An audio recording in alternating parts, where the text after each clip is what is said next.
bonjour.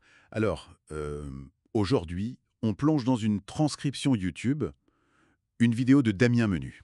Mhm. Le sujet, c'est comment utiliser YouTube, mais spécifiquement pour le marketing d'affiliation. D'accord. Et d'après la source, il y a beaucoup de gens qui hésitent, qui voient YouTube comme un truc super technique, intimidant, quoi. Oui, c'est souvent le cas.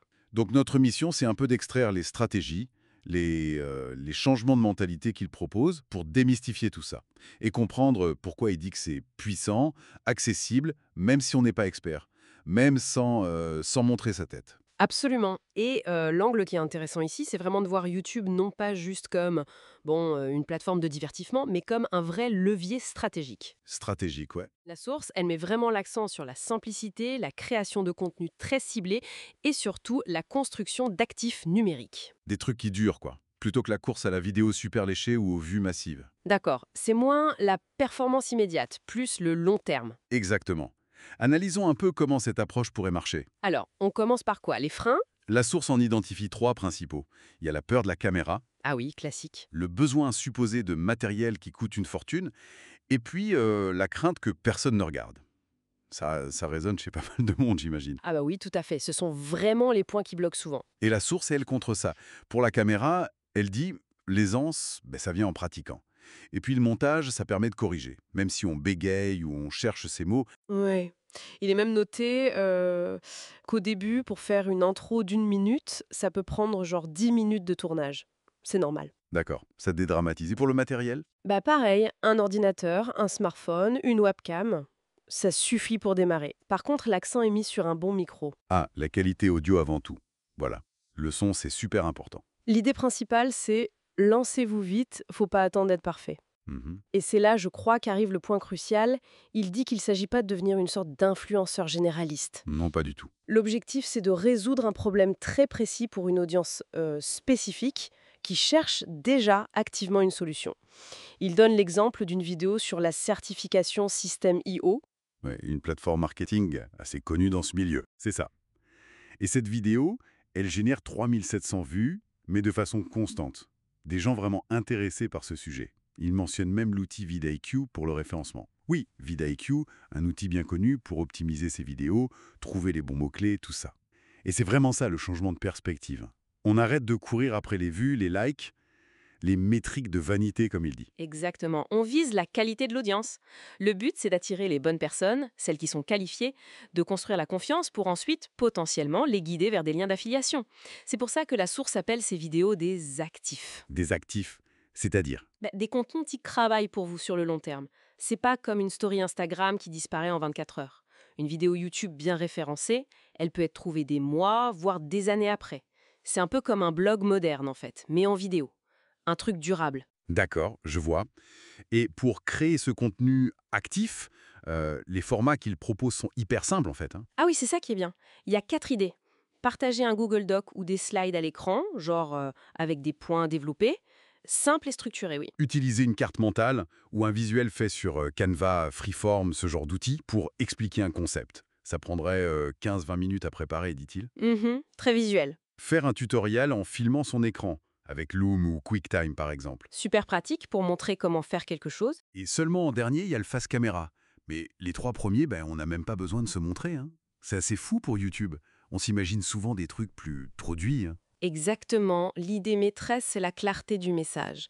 Et ça passe par une préparation minimale, mais une préparation quand même. Un simple plan, ça peut suffire. Juste savoir où on va. Voilà. Et la source insiste beaucoup sur les 30 premières secondes de l'intro. C'est crucial pour capter l'attention. Il suggère même d'utiliser ChatGPT pour aider à scripter cette partie. Ah oui, pour être percutant dès le début, c'est ça. La simplicité du format, ça libère du temps pour se concentrer sur ce qui compte vraiment, la valeur qu'on apporte. Ok, on voit comment faire simple, mais pourquoi YouTube est si pertinent pour l'affiliation selon lui? Quels sont les avantages concrets? Alors, il en liste plusieurs. D'abord, le contenu est evergreen, donc il dure dans le temps. Ensuite, il est découvrable via la recherche Google et YouTube, ce qui est énorme. On peut tomber dessus par hasard en cherchant une solution. Exactement. Puis, c'est facile d'intégrer des liens cliquables dans la description. Ça permet aussi de construire une autorité, de devenir une référence dans sa niche. Et enfin, on peut même capturer des emails pour multiplier les points de contact. Et il parle d'un effet un peu mathématique, c'est ça? Plus de vidéos, plus de chances. C'est ça. Un effet un peu boule de neige. Chaque nouvelle vidéo pertinente, c'est une nouvelle porte d'entrée potentielle vers les offres qu'on promeut. C'est un investissement qui s'accumule, qui construit une base solide au fil du temps. Contrairement à d'autres plateformes. Oui, il oppose ça à la roue de hamster de rationalisation de contenu sur d'autres réseaux où il faut publier sans arrêt parce que tout disparaît très vite. Le message qui revient tout le temps, c'est n'attendez pas la perfection. Faut se lancer. Absolument. L'action prime sur la perfection. Une vidéo imparfaite, même si elle n'aide qu'une seule personne, elle a déjà sa valeur. L'auteur de la source dit même que sa propre vidéo est volontairement simple, un peu brute, pour montrer l'exemple. Précisément. Il faut vraiment réussir à se détacher de l'ego, des compteurs de vues. L'objectif, c'est pas de faire des millions de vues, c'est d'attirer l'audience la plus ciblée, la plus qualifiée possible. Il donne une analogie, je crois. Oui, une analogie assez parlante. Organiser un concours pour gagner un iPhone, ça va attirer énormément de monde, mais très peu de personnes vraiment intéressées par ce que vous proposez à côté. C'est clair. Alors qu'une vidéo très pointue sur un sujet de niche, elle attirera peut-être peu de monde en chiffres absolus, mais ce seront les bonnes personnes, celles qui sont susceptibles d'écouter, de faire confiance et éventuellement de cliquer sur les liens proposés parce que ça répond vraiment à leurs besoins.